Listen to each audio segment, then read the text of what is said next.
কি কওঁ মানে অলপ আগত ক'লোঁ মই টকা পইচা এনেকুৱা পেলাব পৰা নাই মই টকা পইচা নাই যিটো অপজিশ্যনৰ MCLA কিন্তু ভগৱানে মোক সহায় কৰিছে আৰু মোৰ যিমান ৰাইজ আছে মোক সহায় কৰিছে কমচে কম 2900 কাছাকাছি মই জিকিলোঁ চাৰ্টিফিকেট পোৱা নাই চাৰ্টিফিকেট দিব তো মই মোৰ তৰফৰ পৰা সকলো মোৰ কৰ্মীসকল আৰু যিমান ভোটাৰ আছে সকলোকে আৰু বিভিন্ন সংগঠনৰ পৰা মোক ভিতৰত আৰু ওপৰত মোক সহায় কৰিছে ফাইনেন্সিয়েলি যি পাৰে মোক সহায় কৰিছে সকলোকে ধন্যবাদ দিছোঁ আৰু লগতে আমাৰ হাগ্ৰামা মহিলাৰী ছাৰ তেখেতক বহুত মনৰ পৰা মই ধন্যবাদ দিছোঁ তো বাকী আমি যদি গভৰ্ণমেণ্ট কৰিব পাৰোঁ তেনেহ'লে ৰাইজে যেনেকুৱা BTC বাছি যেনেকুৱা বিচাৰিছে এনেকুৱা ভাল কাম কৰিবৰ কাৰণে মই চেষ্টা কৰিম আৰু আমাৰ হাগ্ৰামা ছাৰে যদি গভৰ্ণমেণ্ট বনায় মোক EM দিব বুলি অলৰেডি সমষ্টিত ডিক্লেয়াৰ কৰিছে ডিপাৰ্টমেণ্টত ডিক্লেয়াৰ কৰিছে চাম কি হয় এতিয়া কোনে কিমান জিকে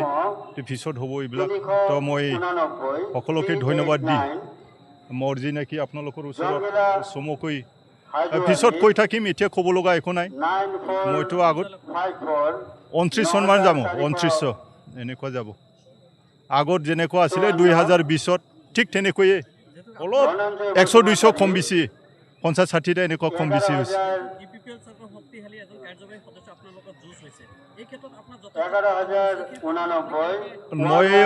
মই অথনি ক'লোঁ অলপ আগতে ক'লোঁ তেখেতে বহুত পইচা পেলাইছিল এতিয়া পইচা কামত দিয়া নাই আৰু যিটো সি বাহিৰৰ হয় মই হ'ল BTC সৃষ্টি হোৱাত ৰাইজৰ লগত থাকি পেলাই আমাৰ 16 নম্বৰ নিচিমা সমষ্টিটো তেতিয়া মই এপছৰ প্ৰেছিডেণ্ট আছিলোঁ তেতিয়াই মই এইটো সমষ্টিটো মোৰ ৰাইজক লৈ পেলাই বনাইছোঁ ফেৰেঙা ৰঞ্জিত বসুমতাৰী তেখেতৰ একো ইয়াত অৰিহণা নাই তো ৰাইজে বুজিছে তো সকলোকে ৰাইজক ধন্যবাদ দিছোঁ মই মাৰপিটটো মই যদি অৰ্ডাৰ দিলোঁ হয় বহুত মানুহ মৰিলোঁ হয়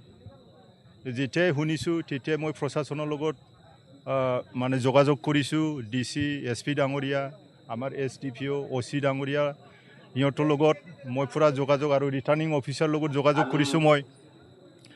যোগাযোগ কৰি পেলাই সিহঁতেও যিমান পাৰে মানে প্ৰশাসন হিচাপে বহুত মানে শান্ত আনাৰ কাৰণে কাম কৰিছে আৰু ময়ো প্ৰশাসনক মানে হেল্প কৰিছোঁ মই কোনো যাতে ল' এণ্ড অৰ্ডাৰটো যাতে বিঘ্নিত নহয়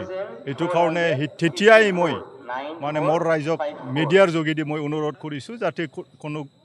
এটা গণ্ডগোল যাতে নহয় নহ'লে আমাৰ মাজত বহুত মানে মানুহ মৰিলোঁ হয় আমাৰ মানুহ পুৰা মোৰ পৰা অৰ্ডাৰ খুজিছিল যে আমি কি কৰিম আমিও এটেক কৰিম নেকি যে এটেক কৰি পেলাই কি হ'ব আমিহে মানে আমাৰ মাজতহে অশান্তি হ'ব আজি ইলেকশ্যন শেষ